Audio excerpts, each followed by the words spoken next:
They say you die once, that a line is drawn and everything that was, thoughts, memories, breath, disappears. But the truth is not a line. It is a veil, thin, trembling, permeable, and what lies beyond it has never been absence, but transformation. Death is not the end of life. It is the end of illusion.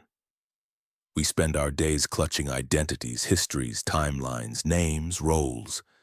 But the moment breath stills, all of it falls away like smoke. And what is left is what was always there.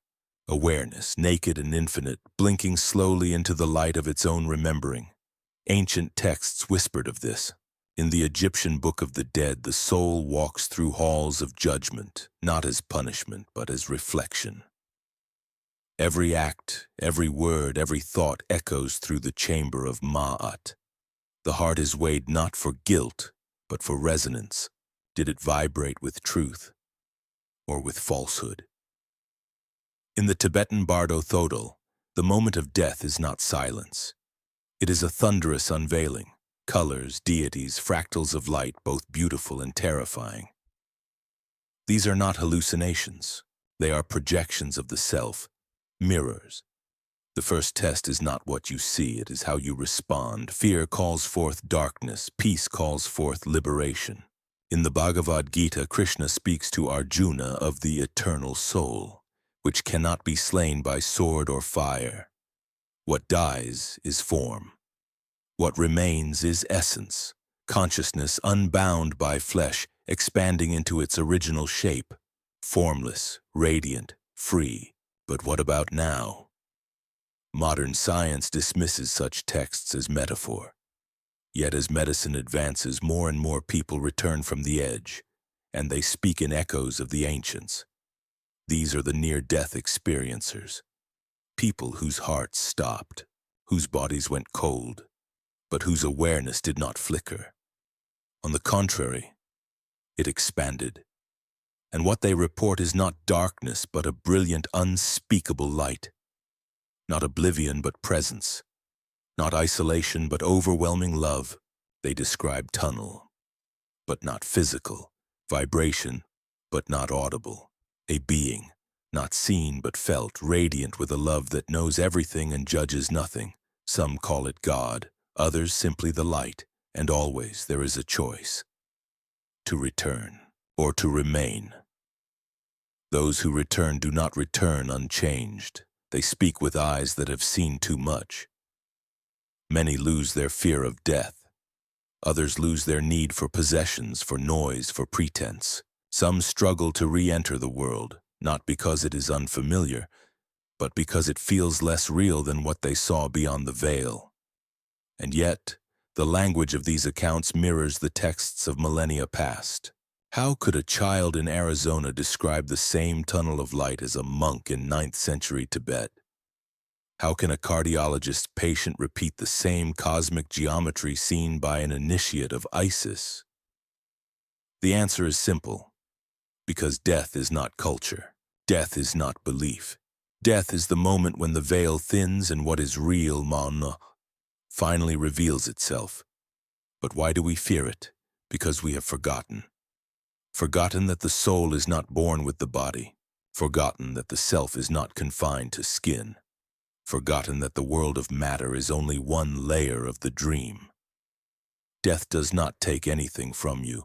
It strips away what was never truly yours. Fear, name, memory, desire. What remains is truth, and truth does not dissolve. Truth remembers itself. You are not waiting to die to meet God. You are God, waiting to remember yourself. And death is the mirror that no longer lies. But the passage is not always smooth. Some souls resist, cling, deny. And in doing so, they shape the bardo into shadow. This is why some near-death reports are terrifying. Not because there is punishment, but because there is projection. The unhealed self becomes the landscape. The mind, unchecked, becomes its own tormentor. This is why preparation matters.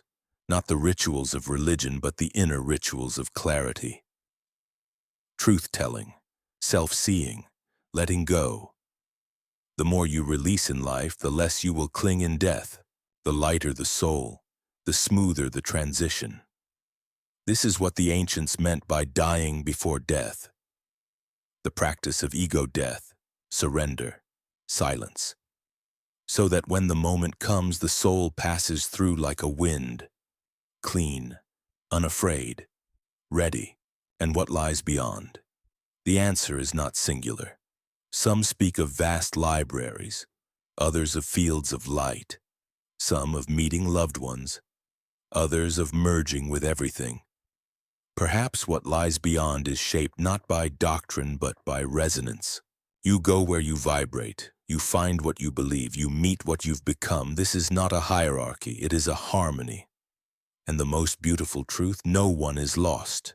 Even those who fear, who resist, who get trapped in confusion, they are not punished. They are met, guided. Again and again the light calls. The soul cannot be broken, only forgotten. And even forgetting is temporary. Death is not the end. It is the breath between lifetimes, a stillness between songs. And when you exhale your final breath, you do not fall into darkness. You rise into truth. You live your life thinking you are inside the body, that your awareness is bound by skin, bone, and blood, that you are here and everything else is out there. But death reveals the lie. You were never inside anything. You were never separate. As the body shuts down, the illusion begins to crack. Time collapses. The linear story unravels. In a moment that contains all moments, the soul detaches, not with violence, but with grace. Like steam rising from still water, you feel yourself expanding. And for the first time, you are not looking out through eyes. You are seeing from every direction at once. There is no pain, not in the way the living understand it. The struggle is only in the letting go, the clinging of identity, of attachment, of unfinished roles. But once that loosens, what emerges is vast, familiar, silent, and absolutely alive. Many speak of seeing their body from above, of floating through the room, of hearing words not with ears, but with direct knowing. This is not imagination. This is the subtle body, the consciousness body, disengaging from form and re-entering the field from which it came. Ancient mystics spoke of this body. The Egyptians called it the Ka. The Vedic texts named it the Sukshma Sharira. The Gnostics described it as the garment of light. Woven not from matter, but from intention, vibration, essence. You are not losing a body. You are returning to your original one, and with this body comes memory. Not of this life, but of lives before it. Suddenly the borders blur.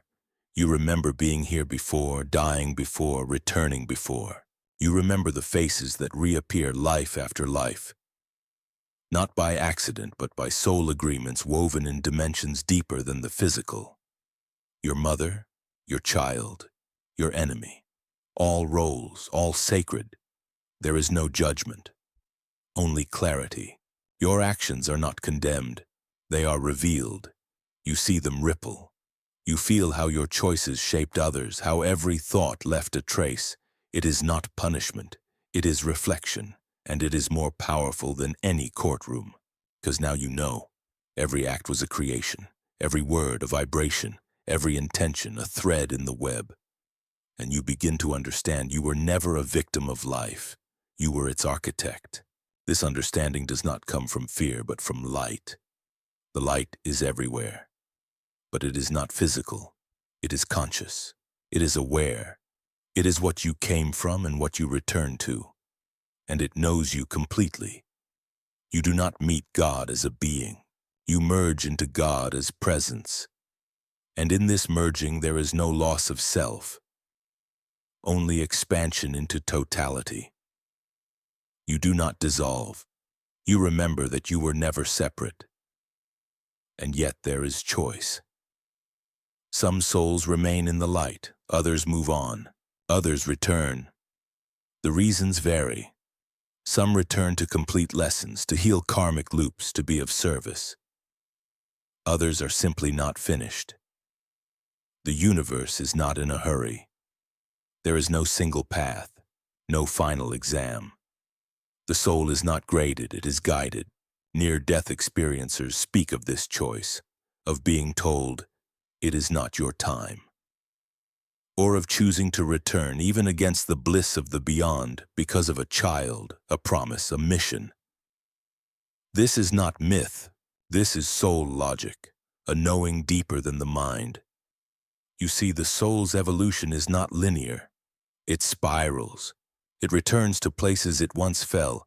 It revisits wounds. It seeks integration, not perfection. And death is part of that spiral.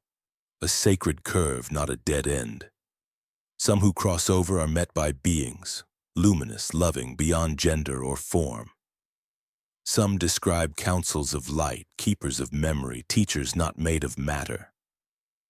Are they angels, higher selves, archetypes of the divine? Perhaps they are all of those, or none. What matters is not their identity, but their vibration, because in that realm identity fades. Vibration is everything. You recognize not by name, but by resonance.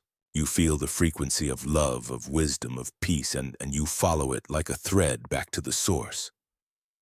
Some souls, however, become lost, not damned, not punished, just disoriented. Those who died in violence or fear or deep confusion.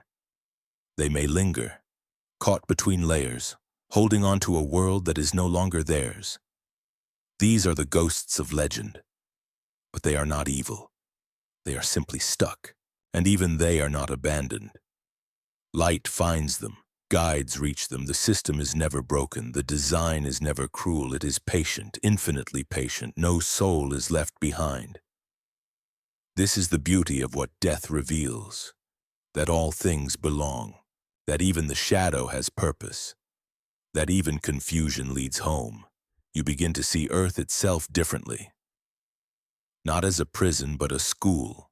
Not as punishment, but a laboratory of souls. A place of intensity, of density, of contrast. Because only here can certain lessons be learned.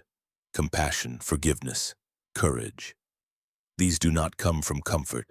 They come from friction. And so, many choose to return. They bring with them fragments of the light. And these fragments shape lives. The artist who paints the divine without knowing why. The healer who touches pain with a love they cannot explain. The child who remembers too much. We call them old souls, but truly all souls are old.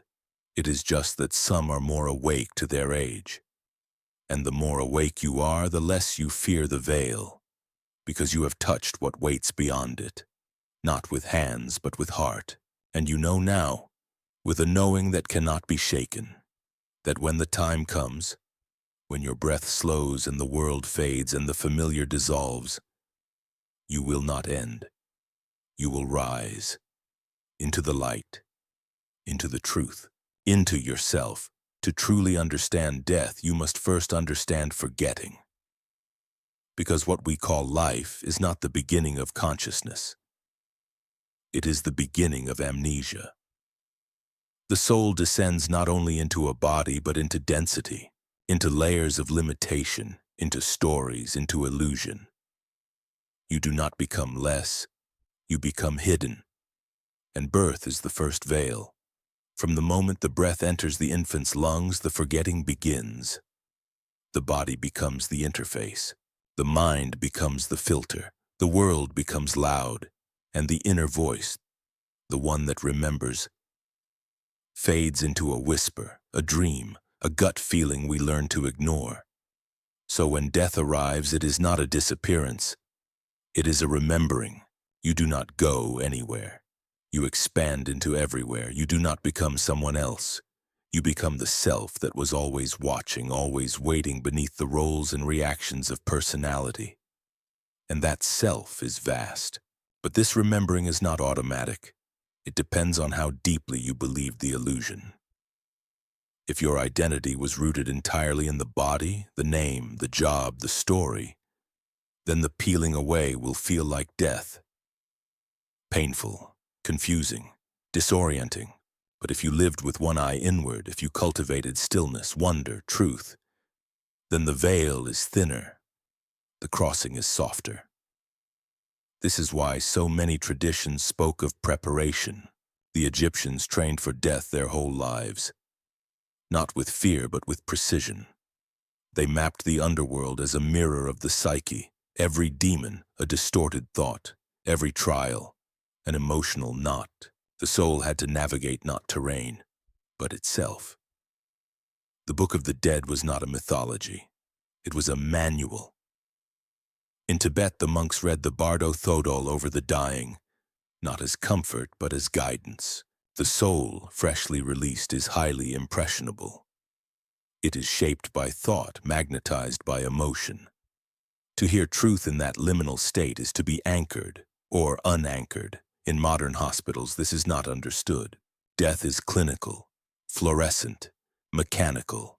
Machines beep, bodies are sedated, the sacred is absent. And so many souls, confused, hover, linger, not because they are cursed, but because no one told them how to let go. But even then, the light waits, always. There are accounts, hundreds, thousands, of people who crossed into that light. It was not a tunnel, but a current, not a place, but a presence. Some said it was brighter than 1,000 suns, yet did not hurt the eyes. Others said it was music made of color. Color made of thought, thought made of love. The words fail, not because they are wrong, but because language is too small. And within this presence, they say, everything was known. Instantly, entire lives understood. Every question answered before it was asked. Not with words, but with immersion. You do not learn truth there, you become it. And still the question remains, why return? Because truth alone is not the end.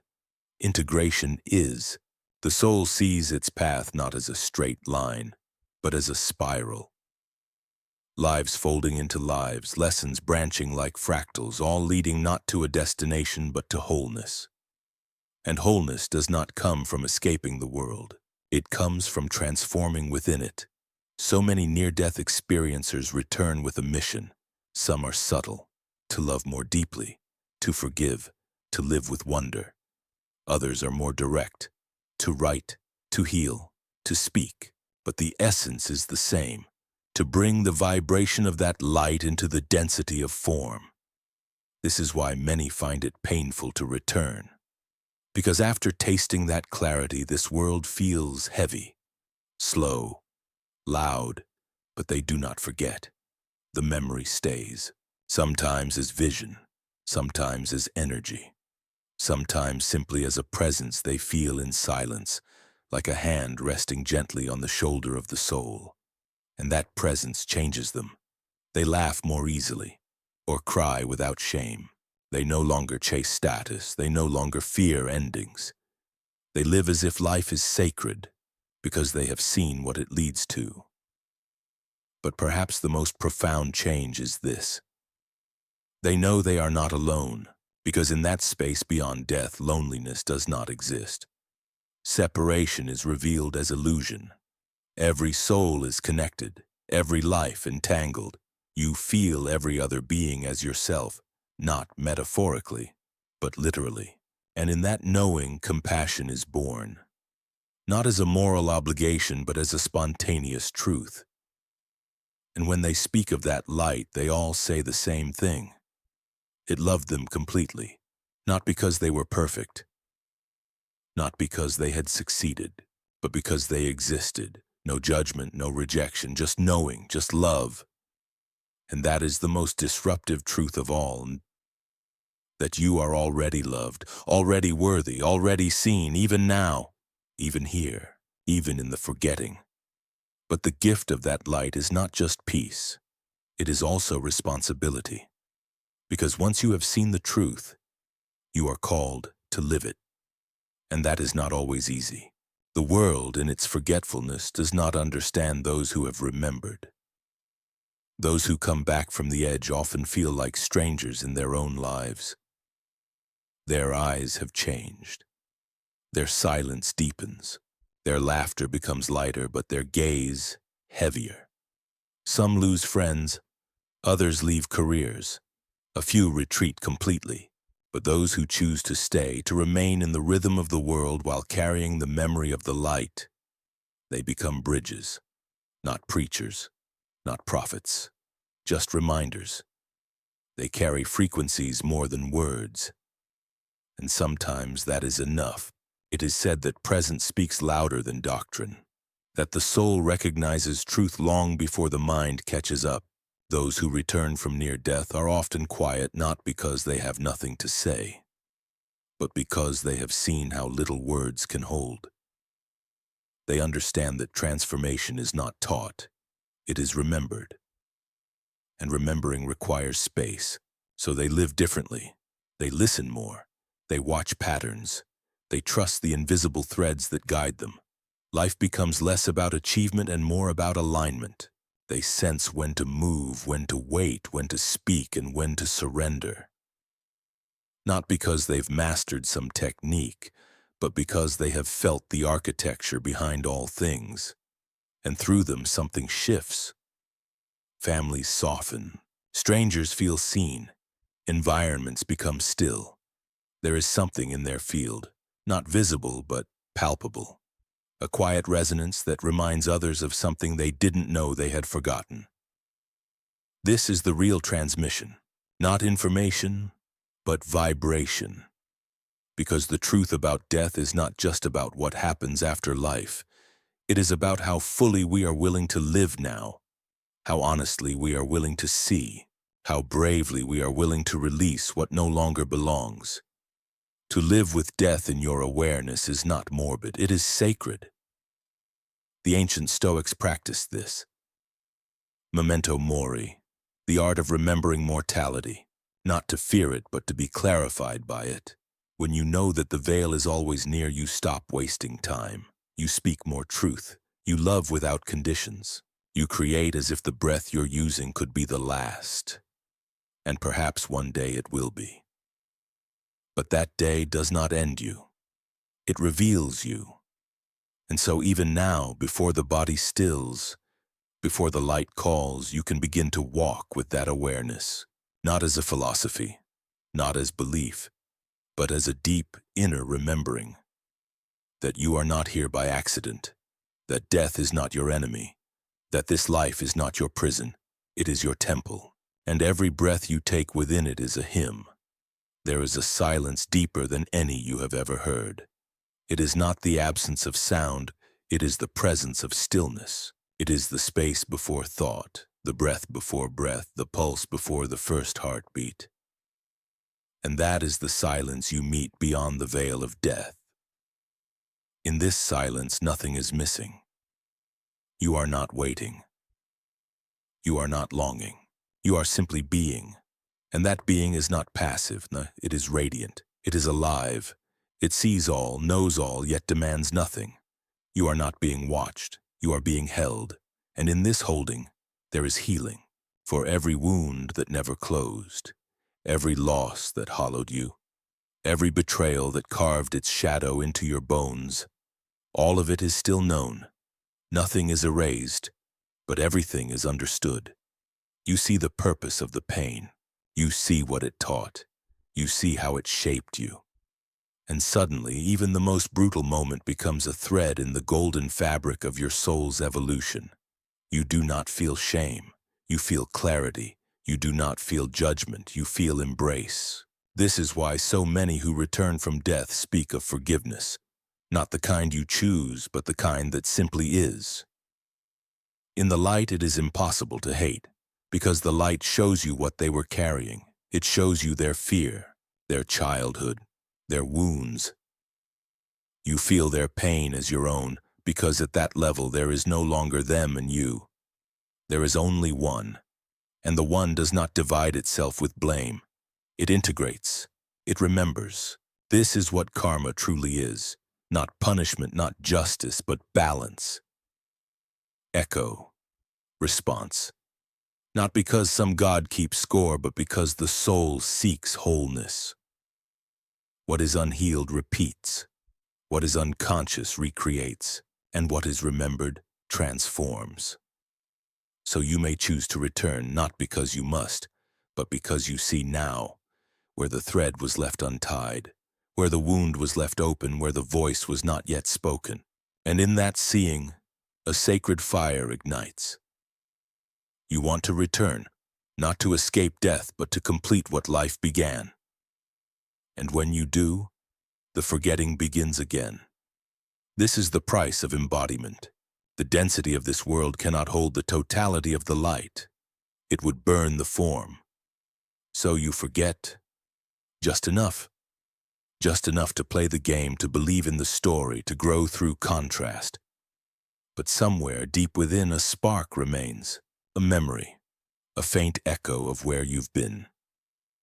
Sometimes it comes in dreams, sometimes in déjà vu, sometimes in the quiet after great loss, when something inside you whispers, "This is not the end." You carry that echo like a seed, and every choice waters it. Every act of love, every moment of stillness, every surrender, it grows. Not outward, but inward, and slowly life becomes luminous again. You remember without remembering. The soul is not here to accumulate. It is here to alchemize, to take fear and turn it into wisdom, to take pain and transmute it into compassion, to take separation and remember love. And death is the doorway that shows you this with perfect clarity. But why wait? Why wait until the body fails to know what has always been true? This is the question the mystics asked. This is why they meditated in caves, fasted in deserts, walked away from the noise. Not because they hated the world but because they wanted to remember it clearly. They practiced death not to escape life, but to live it more fully. To die before dying is to awaken, to strip away all that is not truly you. So that when the moment of death comes, it is not an end. It is a continuation. There is an ancient teaching in the Egyptian mysteries, to die each day. Not physically, but symbolically. To let go of false identities, to release old pain, to return again and again to the center of the self where the eternal flame never flickers. The modern world fears this, because the modern world is built on distraction, identity, consumption, the idea that you are what you have, what you produce, what others see. But the soul sees none of this. The soul measures time in lessons, in integrity, in resonance. And when it crosses the veil, the only question that matters is, did you become more true? Not more perfect, not more successful, just more true. And if the answer is no, there is no shame, only opportunity, another path, another breath, another body. Because the light is not a gate, it is a womb. It births you into itself again and again until you no longer forget. Until you can carry the memory of eternity into the density of time and not lose it. That is mastery, not to escape form, but to inhabit it with full presence. To walk as the light within the shadow, to speak as the soul through the mask of the self, to live in the world without being of it. And when you can do that, life and death are no longer opposites. They are mirrors, each reflecting the other, each a doorway to the same truth, that you are not the body, you are the breath behind it. You are not the mind, you are the space it moves through. You are not your story, you are the witness that watches it unfold, and that witness does not end. It only changes shape. You've been told that life is a journey, that there is a beginning, a middle, and an end. That time moves forward like a straight line, and that death is its final punctuation. But that story was always too small. Life is not a line, it is a spiral, and death is not the end, it is the turning point. We have built civilizations on the illusion of permanence. We name things, own things, record things, as if they could stay. But everything you've ever loved, Every place, every person, every breath is already gone by the time you name it. What we call reality is the memory of motion, a river reflected on the still surface of the mind. And death is not the river's end. It is the moment you step out of the current and see the ocean it was always leading to. From the outside, death seems like silence, but from within it is symphony. There is light, there is sound, there is knowing, there is recognition, not of others, but of yourself. You are not introduced to truth. You are reunited with it, and the reunion is overwhelming. Some say they feel joy, others say they feel peace, but the most honest say they felt everything at once, not chaos, but totality, every layer of emotion, every moment of time, every possibility, folded together into one living presence. And within that presence, they remembered that they had always been more than human. You see, your soul is not linear. It doesn't live once, it lives always. It does not move from past to future. It vibrates across dimensions. Some part of you is always in the light, even now, even as you read these words. Death is not when that part awakens. It is when you finally listen, and what you hear is not language, it is resonance. You feel the truth of your being not through thoughts, but through direct immersion. You know you are not alone. You know you are eternal. You know you are loved, not because anyone tells you, but because you can no longer doubt it. Doubt was part of the body, and the body has been left behind.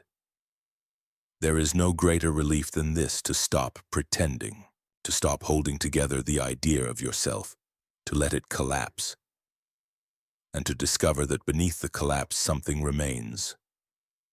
Bright, infinite, alive. But not all souls arrive there immediately. Some remain entangled in their stories. They continue to identify with the roles they played, the victim, the warrior, the parent, the judge. They insist on being someone, and so even beyond death they live in a dream of themselves, not because they are trapped, but because they are afraid to wake up. This is the lower bardo, the echo chamber of self. It is not punishment, it is permission. The universe will not drag you into the light. It will wait until you ask for it. And when you do, it answers instantly. That is the nature of love in that realm. It is absolute but never intrusive. There are guides there, beings of intelligence, compassion, and patience beyond comprehension. They appear not as authorities but as reflections. Some will look like ancestors, some will look like gods, some will appear as geometry, as music, as energy. You will recognize them not by appearance, but by how they make you feel. Safe, seen, sovereign.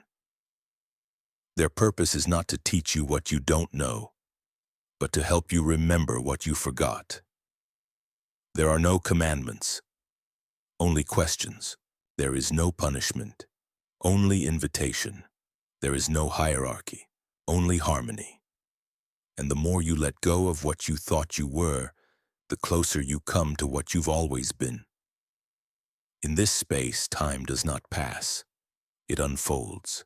You revisit moments not by memory, but by presence. You can return to the first breath of your life, the moment your soul entered the body, the moment you chose your parents. Yes, you chose them. Not always for love, sometimes for contrast, sometimes for karma, but always for growth. You can walk through the rooms of your own life like a house. You can turn corners you forgot existed. You can open doors you locked in childhood. And through it all, there is no condemnation, only understanding. This is the real judgment day, not a courtroom but a mirror. You see the ripple of your every word, every thought, every decision. You feel what others felt because of you, not as guilt, but as empathy. And that empathy rewrites you. You do not need to be punished. You become the lesson. The soul observes everything with a kind of sacred neutrality, not cold, not indifferent, but free of distortion. It does not cling to glory nor recoil from shame. It simply sees. And in that seeing, healing begins. When you feel what others felt because of your words, and the joy, the harm, the warmth, the pain, you are not accused. You are awakened. You realize how powerful you've always been, not in the way the world teaches power, but in the truth of influence. That every thought has reach, that every intention shapes reality. And then you are given a choice, not by force, not by decree, but by the natural law of the soul's own rhythm. Some choose rest. They enter spaces of light, healing, reflection. Gardens made of memory, temples built from sound, libraries of living symbols where knowledge is absorbed not by reading but by resonance. These are not metaphors. They are architectures of consciousness, accessible in that dimension through attention alone. Others, however, choose to return. They sense the unfinished. They feel the thread still tied to earth, a child not yet guided, a vow not yet fulfilled, a truth not yet spoken. And with that knowing comes movement. The soul begins to spiral downward again, not as punishment, but as offering. To return is not regression. It is service. Some return quietly, through birth, through the gentle entrance into a new timeline. Others return quickly, re-entering a body moments after death, as in many near-death experiences. They often describe the return as jarring, painful, even shocking, like being stuffed back into something too small. The air feels heavy, the body feels dense, the noise of the world feels deafening, but they come back carrying something they didn't have before, an anchor in the light. It doesn't make them better, but it changes everything. They may not remember details, but the vibration lingers. A new kind of silence within them, a softness, a certainty, and that certainty is contagious. They walk through life with a different rhythm. They no longer chase what doesn't matter. They no longer speak to be heard. They no longer fear being misunderstood. They serve in quiet ways. They love without explanation. They see people not as personalities, but as energy fields. Luminous, complex, wounded, holy. This vision is not a gift.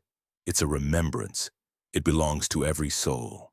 And even those who've never died in the physical sense can access it through deep meditation, through ego death, through trauma that breaks the illusion, through grace that opens the eye. Because death is not a moment, it's a veil, and veils can be lifted without dying. This is why the mystics of every lineage sought stillness, why they spoke of dying before death. They weren't obsessed with the end. They were training for clarity, so that when their time came, they would recognize what was happening and meet it without fear. To live with death in your field is not morbidity. It is mastery. It clarifies your values. It ends your pretending. It exposes what's false. You no longer gossip when you feel the veil. You no longer hoard when you remember the silence. You no longer waste time because you know it's not yours. And paradoxically, this remembrance makes life more vivid. The flower becomes a miracle. The breath becomes a hymn. The stranger becomes a message. You begin to see signs everywhere, not because you're desperate, but because your awareness is finely tuned. Death fine-tunes you. It strips away the static. The veil is thin, thinner than we think. In dreams, in grief, in certain music, in the eyes of the dying, in the quiet moments after birth. We touch it often, but we dismiss it. The mind says, coincidence, but the soul whispers, threshold. Those who return from death say the same thing, that this life, this world, this reality is not all there is, that it is one layer of a much larger design, a fractal of a greater intelligence, and that what we call the other side is not after. It's beneath. It's here, right now. but it requires a different kind of eye. The pineal, the heart, the stillness inside your breath. You can touch it. You have touched it in the moment of stillness before falling asleep, in the moment of awe when looking at the stars, in the heartbreak that breaks your identity and leaves only presence. That is the death of the self, the little self, and the opening of the eternal one. Every spiritual tradition is at its core a map to die well, not just physically, but symbolically.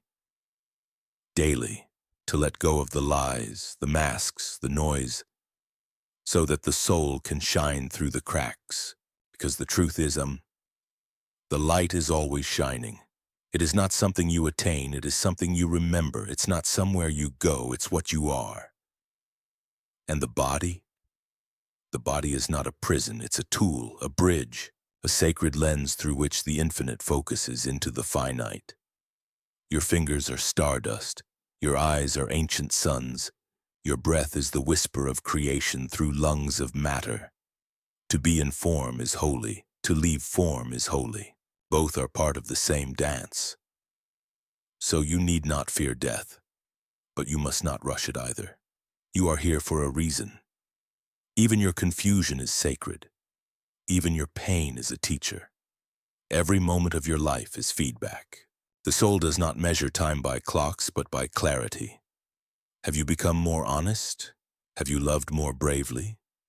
Have you remembered more deeply? That is the soul's measure. And when the body finally surrenders, when the breath is still and the mind dissolves, you will not be asked what you accomplished. You will not be judged for your mistakes.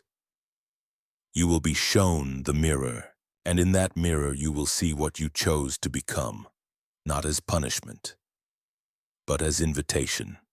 Because even after death you are not done. There is no final exam, only evolution, only remembering, only the spiral, widening, deepening, returning, not in circles but in song. And so the spiral continues. You return from death, or glimpse into it, carrying a kind of fire that cannot be explained. The world looks the same, but you are not the same. And now begins the quiet, lifelong task of integration, of living in the middle world with the memory of the infinite one, of navigating bills, bodies, and heartbreak with the eyes of someone who has touched eternity. This is harder than it sounds, because the gravity of forgetfulness is strong. The world pulls you back into roles, into names, into noise. The clarity you saw in that luminous realm can feel distant here, clouded by survival and structure. But the soul remembers. The body remembers. You do not need to believe. You need only return to stillness. The experience of death, real or symbolic, plants seeds inside your consciousness. They bloom over time, sometimes as strange sensitivity, sometimes as an unshakable calm, sometimes as sudden grief for things you used to enjoy but no longer resonate with. This is not regression, it is purification. You begin to shed, not just beliefs but behaviors, reactions, defenses. You lose the need to win, to argue, to prove. You realize how much energy the ego consumes in trying to stay alive, and how unnecessary that is when you've seen what you truly are, because you can no longer pretend. You may still participate in the world, but it's different now. You see people in layers. You feel things beneath the surface. You sense emotion as color, tension as shape, thought as vibration. You begin to realize that the unseen world was never behind the visible one. It flows through it, always. That tree is not just a tree, it is an antenna. That silence between words is not empty. It is alive. That moment of eye contact with a stranger may be the unfolding of 10 lifetimes. You no longer chase explanations. You begin to trust the mysterious. Because now you know. The mystery is not your enemy. It is your source. And the more you trust it, the more it reveals. Synchronicities accelerate, not as magical thinking, but as feedback from the field. You think of someone. They appear. You wonder something. It shows up in a book. You ask for guidance, and life answers through the lyrics of a song, the shape of a cloud, the way a shadow falls across your path. This is the new language, the soul's language, symbol, pattern, feeling, frequency. And to speak it, you must quiet the mind, because the mind wants control, but the soul wants surrender. And when you learn to let go, not by force, but by trust, you begin to flow again. You become less rigid. You begin to laugh at the absurd. You become comfortable in paradox. You begin to see death not just as an event, but as a friend, a guide, a mirror. You realize that death doesn't visit you only once. It visits you constantly. In every ending, in every letting go, in every identity you outgrow, in every moment of silence that whispers, "You are more than this." And each time you listen, you are reborn, not dramatically, not always visibly, but deeply, subtly, irrevocably. This is the mystery at the core of transformation.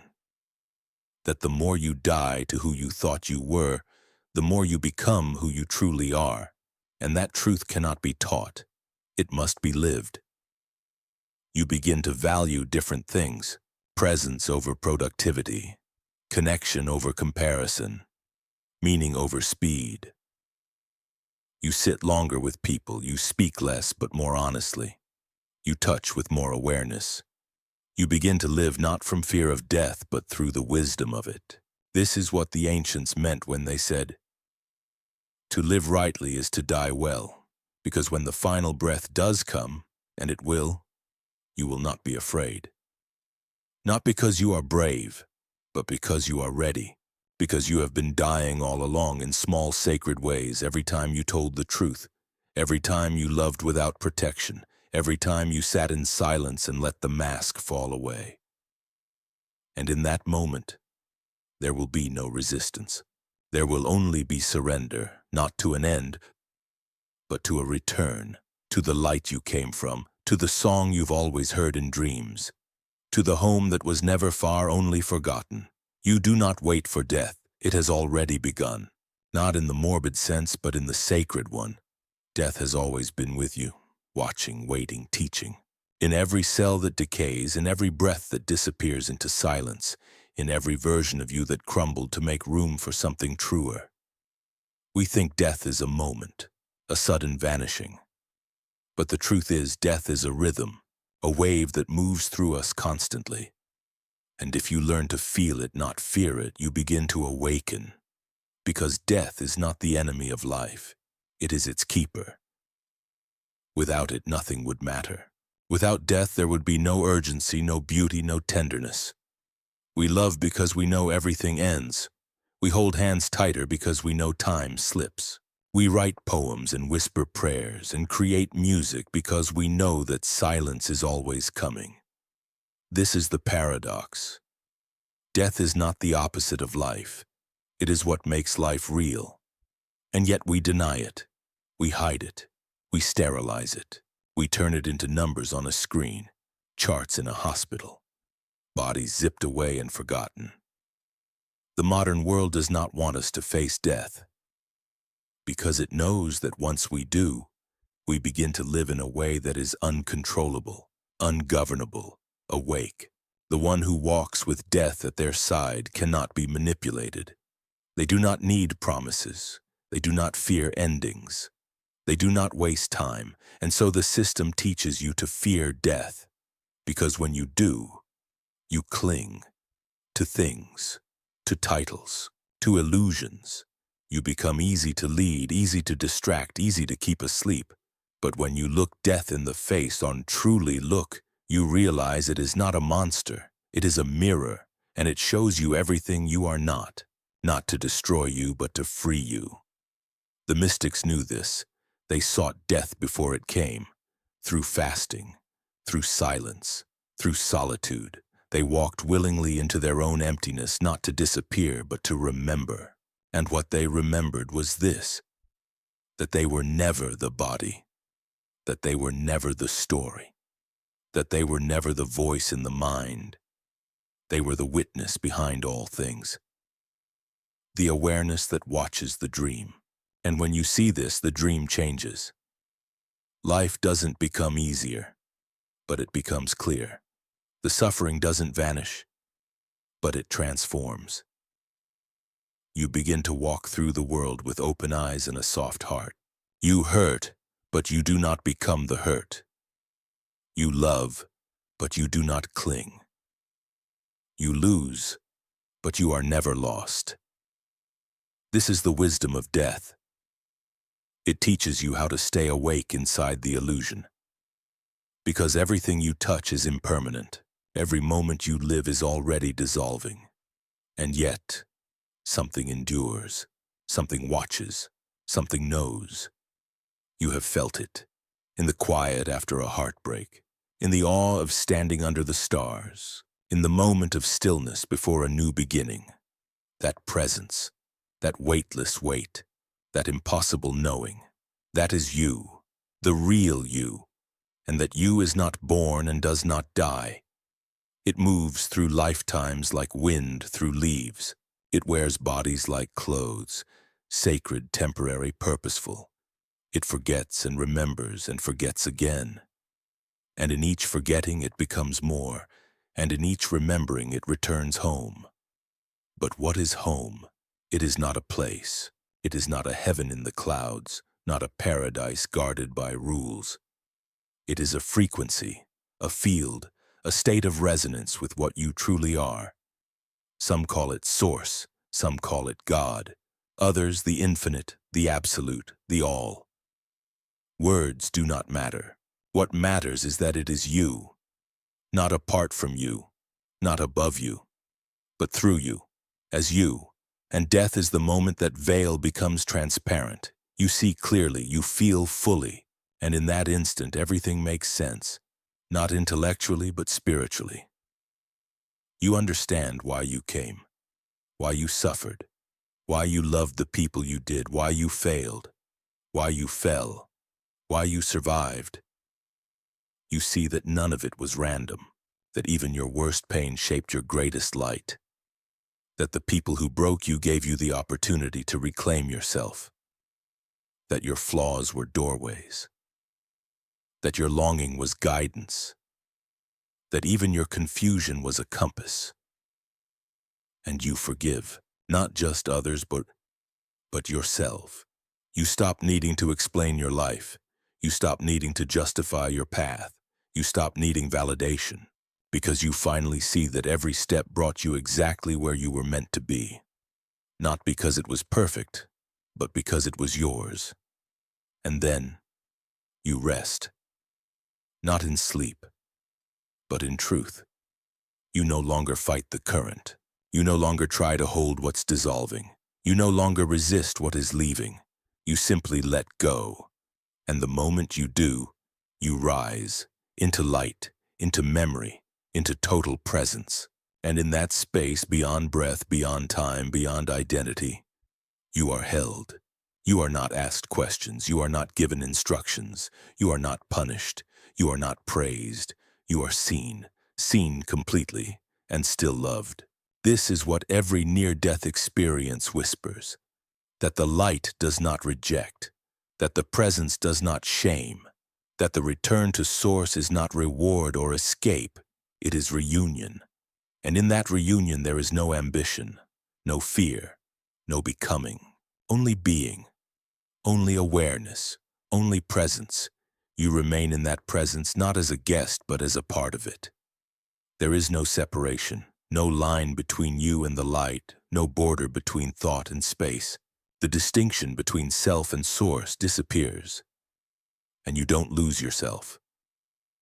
You recognize that the self you thought you were was only a shadow. The real you is vaster than thought, deeper than memory, brighter than emotion. And as that realization deepens, you feel a peace so complete, so total that nothing in this world could ever compare. Not because this world is flawed, but because it is partial. A fragment, a lens through which the infinite reflects itself in limitation. And now you are looking through the other side of that lens, from totality into the temporal, And then something stirs. A pull, a thread, a vibration that is not command but calling. You remember the others, the ones still walking, still struggling, still forgetting. And part of you, and the part that was always the teacher, the healer, the guide, feels the urge to return. Not out of duty, not out of ego, but out of love. You remember that the light is not only to be felt in death, it can be carried into life, embodied, spoken, transmitted. You remember that there are souls still asleep, waiting for a song, a word, a presence that might remind them. And perhaps that presence is you. So you return. You descend back into the narrowing of perception, the weight of time, the friction of body. You re-enter the dream, not to escape, but to illuminate, to become a lighthouse in the fog, a voice in the silence, a crack in the wall. You come back changed, even if you forget the specifics. The vibration remains. You live differently. You sense when things are misaligned. You move away from what drains and toward what resonates. You no longer tolerate falseness, not because you are angry, but because you remember what truth feels like. You choose your words carefully, not to impress, but to vibrate clarity. You walk into rooms not to be seen, but to bring presence. You become a subtle force, not loud, not flashy, just unmistakable. And the world responds. Some are drawn to you without knowing why. Some feel seen by you for the first time. Some reject you because your presence stirs what they are not ready to face. But you remain steady, not because you are immune, but because you remember.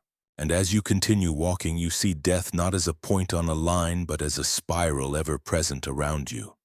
The death of illusions, the death of control, the death of the idea that you were ever separate.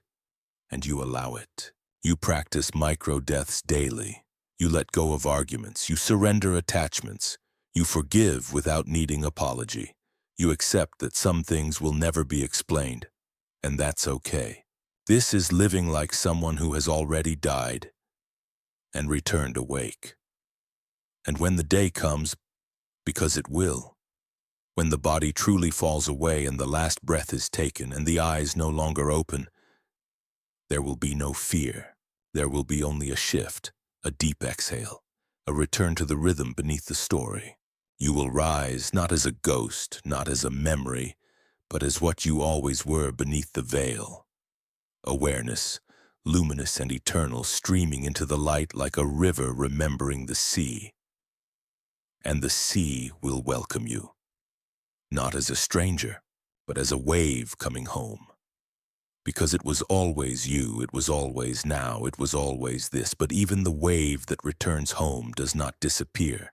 It becomes part of the current, the movement, the rhythm of the whole. You do not vanish. You expand.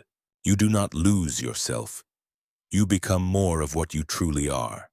And from that place of stillness, of completion, something new begins. Because the soul is never static. It moves, it creates, it expresses. Even beyond death, it seeks expression, not out of lack, but out of fullness. You feel the impulse to reimagine, to re-enter, to be part of the unfolding again. Not because you must, but because it is the nature of the one to experience itself in infinite forms. You begin to see other souls, not as separate, but as mirrors of you. Each on their own path, each dancing toward the same center. You feel their stories as vibrations, their growth as songs, their struggles as echoes of your own. There is no judgment here, only understanding. No hierarchy, only diversity of experience. Some choose rest, others choose rebirth. Some return to help, others to explore. There is no higher or lower, only movement, only frequency, only love expressing itself in new rhythms. And yet, even in this vast clarity, there is mystery. The soul may know its source, but it never fully knows the infinite, because the infinite is forever becoming. Even the highest realms are evolving. Even the light is deepening. Creation is not finished. It is unfolding, and you are part of that unfolding, not just here, but always. You begin to see all of your lifetimes, the ancient, the forgotten, the future, as petals of the same flower. They are not disconnected. They are facets of one consciousness, one spiral, one sacred architecture of experience. And this knowing brings peace, because now you understand that nothing is lost, that every goodbye is temporary, that every ending is a threshold, that even suffering has context, not to justify it, but to place it within the soul's eternal journey. And with this understanding, your compassion deepens. You no longer pity. You no longer preach. You simply hold presence. And that presence changes everything. It dissolves fear. It awakens memory. It restores dignity to those who have forgotten who they are. This is the greatest offering you bring back from beyond the veil. Not information, but frequency. Not answers, but remembrance. You are not here to convince anyone. You are here to be what you've seen, to embody the peace, to radiate the clarity, to walk softly but rooted in truth, to become a living invitation for others to awaken, in their own time, in their own way. And you begin to see the world itself differently, not as broken, but as sacred and in process. You no longer fear collapse because you know what follows it. You no longer worship stability because you trust transformation. You walk in a dying world with the eyes of someone who has seen rebirth. And every act you do, no matter how small, carries weight. A glance, a breath, a word, they are seeds, and the soul plants them gently with no need to harvest. Because it knows the field is eternal.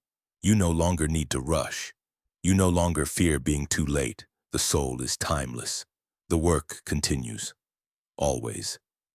And the most beautiful truth, you do not walk alone, even now.